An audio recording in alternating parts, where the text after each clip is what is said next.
भइले गलतिया हमार के रानी तोहका कैसे हम भुलाई, कैसे हम भुलाई रानी जान नहीं पाई।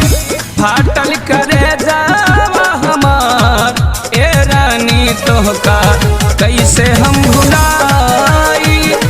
भइले गलतिया हमार ए रानी तोहका कैसे हम भुलाई।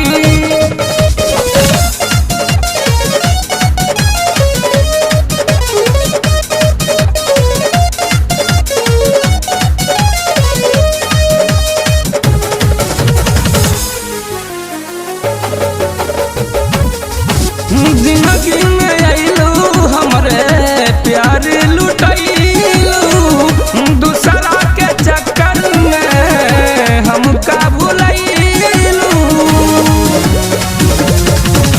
जिंदगी में अइलू हमरे प्यार लुटैलू, दूसरा के चक्कर में हमका भुलैलू।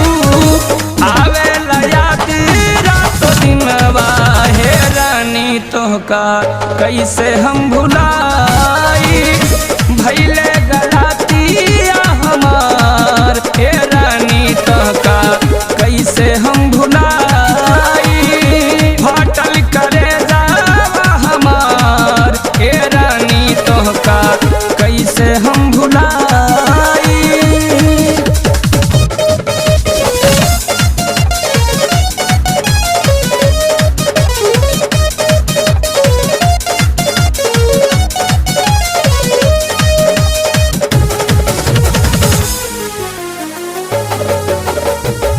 पागल जमाना बाकी पागल इंसान है।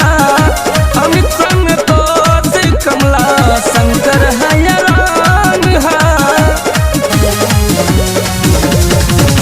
पागल जमाना बाकी पागल इंसान है।